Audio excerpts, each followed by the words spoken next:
Let's see if we can talk a little bit. Tom Uvaas is here. Let's just jump into some swimming and diving. Again, dive right into it. See, that's what I was trying to do that. Good job. Tom Uvaas. Well, it's a weak way to get into this, but that's okay. Let's talk about swimming and diving. You guys had a matchup this past week, a tough one, but Brainerd's always a pretty tough team, huh, Coach?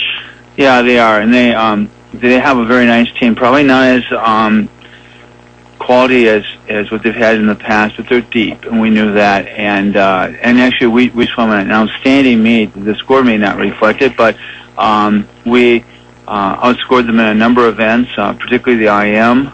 53 we did very well in, and we did very well in the butterfly, the backstroke, and the breaststroke. We were probably some of our solid events. 100 freestyle, Danny Ross did 57 against a very accomplished swimmer from Brainerd who did 57, just out-touched her. So, it's always a win when you see kids improving their times and make a sexual cut time and so on and so forth. And it was a good week. We actually had, 2 meets, and we always like that, but it worked out well. The meet Tuesday, which was a triangular, we really moved kids around a little bit for the variety part of it. But it was a nice time to have 2 meets if we had to have 2 meets. Do you have any kind of a different philosophy when you're making a lineup, Tom, when you have a triangular and there are 2 teams you're matching up with? What's the importance of a triangular as far as the emphasis by the coach? Performance of the kids. Score doesn't really mean anything. I mean, Moorhead would have beat us anyway. I mean, if they would have swum DL in a dual meet and Fergus Falls in a dual meet. They have a very nice team. So, but it gives us an opportunity to move people around a little bit because we're always exploring sections. Actually, I'm working right now on the Otter Invite 2-team section lineup, and we're just trying to figure out where we're going to be in another 4 weeks. So it's really just individual performances and how well they race against competition. You can't rehearse, I don't think, competing at a high level in a practice. I think you have to do it on the field or on the court or else in the pool, and it has to be against competition. It's a Disneyland effect. You got the officials are there, the parents are there, there's lights, camera, action.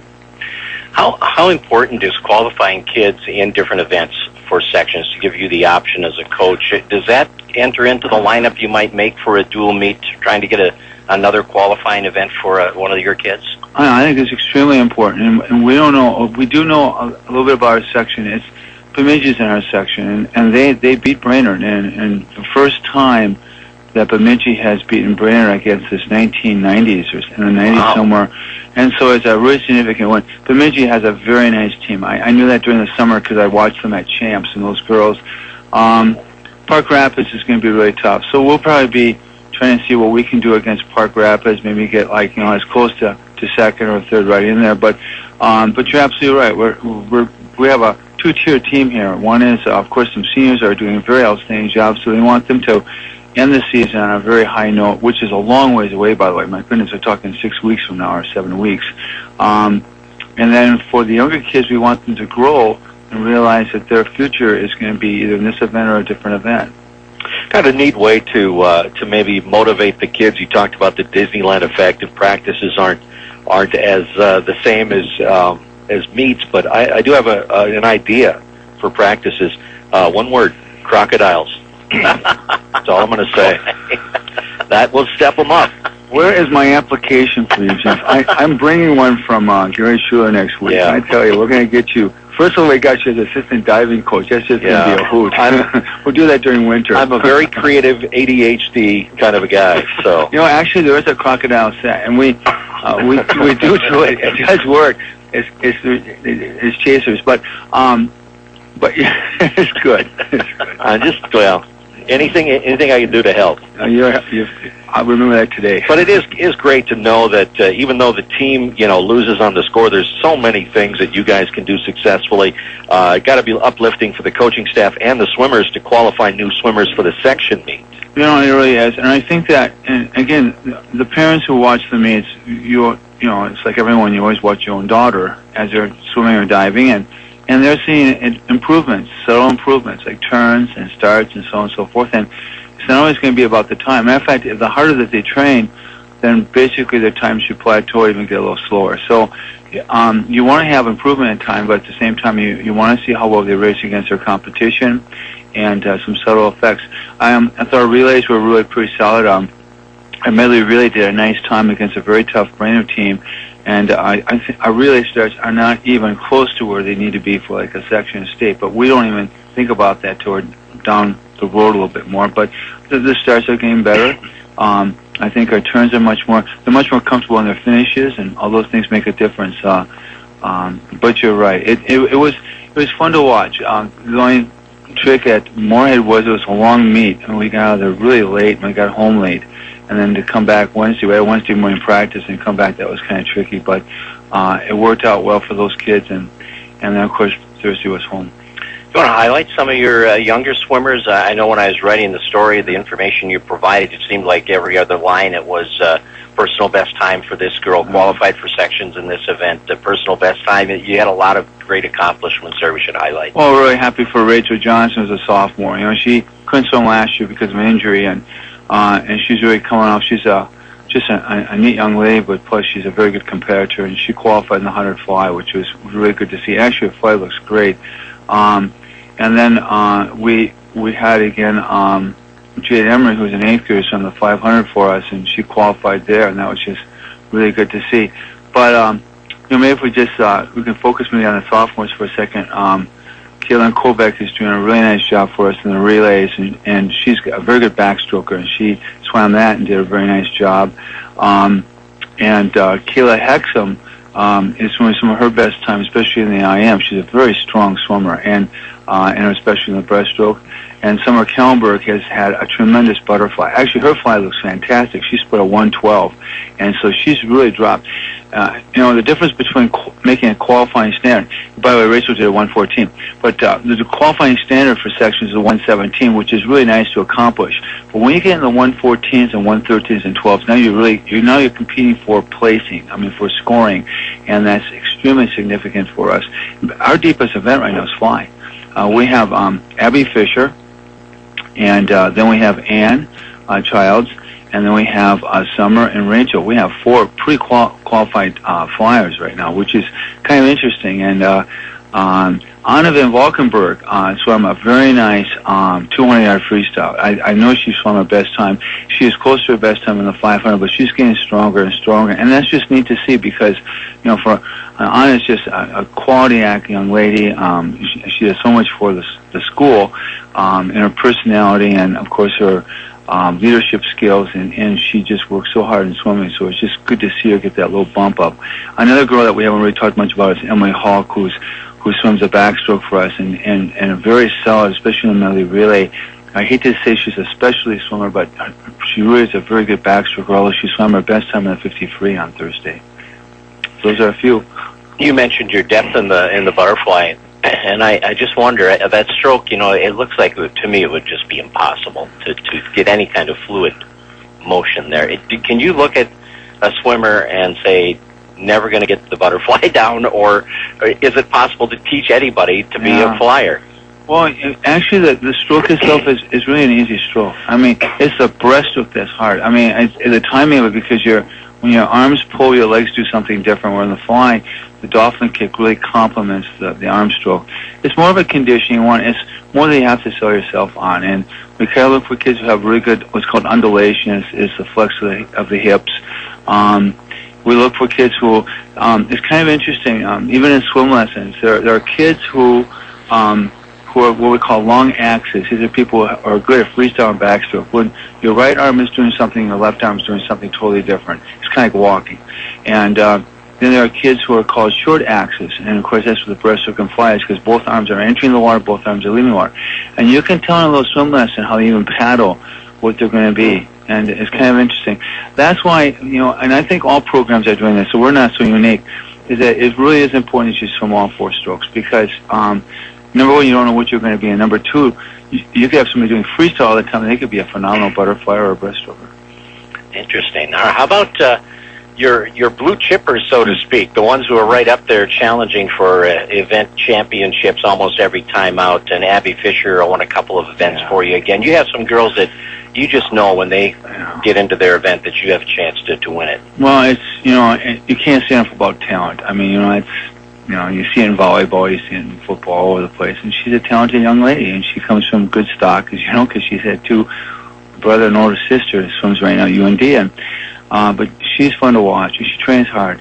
What's really neat is that her training now is taking a different level. So so as long as she stays healthy, things are going to go well. But she's definitely a specialized swimmer. I mean, her events right now are basically the fly and the backstroke. Her IM time was very good at the triangular, but that wouldn't be her solid event for a section meet or anything like that at this time. Great in the relays. Danny Ross has really done a great job. Danny's a sophomore, and she's young, and we put her in tough situations. She anchors 2 relays for us, and to me, she handles it very well. I'm sure she gets a little nervous, but she handles it very well, and she's swum a very nice 1500 free, and she's getting very confident in that. Can't say enough about our captains. Elise Anderson is doing just a great job. She had her best time in the 50 free, her best time in the 100 free, and she's figuring this whole thing out. Nobody works as hard as Elise, and that's for sure. And then, of course, our other captain, which is Emily Hexham, is doing just a fantastic job. And she's I tell you what, I still think she's a great freestyler, but she's a very good IMer as well as swimming breaststroke. Rachel Appert, she's the interesting case on this team as far as being so versatile. She's your diver, your best diver, went state 2 years ago, trying to get back there as a senior. But you also use her in both individual and relay events, and I know you've tried to make the argument that diving shouldn't count as an event, that you should get to swim in 4 swimming events too, but I don't know if you're going to get very far with that argument. There'll be a dead argument real quick, but no, she's amazing. I have not really watched the PRTL piece yet, so I hope it's still on. I'll have to watch that, but no, she's an amazing young lady. She prepares so well, and everything she does. I don't care if it's a spelling test, man. She'll spend an extra hour on that spelling test to get an A+ on it, and that's just the type of young lady she is. And right now she's swimming 3 relays. I really think that's probably the route we're going to go, even at sections, because she really adds a lot to our 200 free relay, and we really need her there. And she can swim. She could really swim anything. She's a very good backstroker. She swam that at Moorhead, and she did a very nice time. We put her in the 500 freestyle because we try to rotate people around once in a while, where they have to swim the 500 so we get a few points out of them, and they'll have to do it again. So Danny will probably swim the 500 at least one more time this season, and probably Abby will and Rachel and everyone. But she's a very solid person. Today she'll practice 2 hours for swimming, and then she'll come out and have a little lunch, and she'll practice 2 hours for diving, and that's pretty exceptional. On a Saturday, yeah. It's dedication. You don't see that too many times. You don't see it around my house, I'll tell you that much. Well, Jeff, she's coming out to your house for the tramp work, by the way, so I didn't tell you. That's from 4 to 6, guys, so I hope you're ready. Well, it'll be there, put it that way. Well, Rachel made the comment, that TV interview you were talking about, she made the comment, I asked her what favorite venues she has for diving, and if boards are different and all that. And one of her favorites, she said, was Alexandria, and she'll get to dive there on Thursday, right? Yeah, that's going to be a great meet. Alexandria has not beaten us for a long, long time, and they're going to be very hungry for that meet, and they're going to go for the win. And I've watched them also this summer. They have a very nice team, so that's going to be a good meet. I mean, we're going to be right in the whole hunt, and we have just as good chance to win that meet as Alex, but that's going to be a very competitive meet.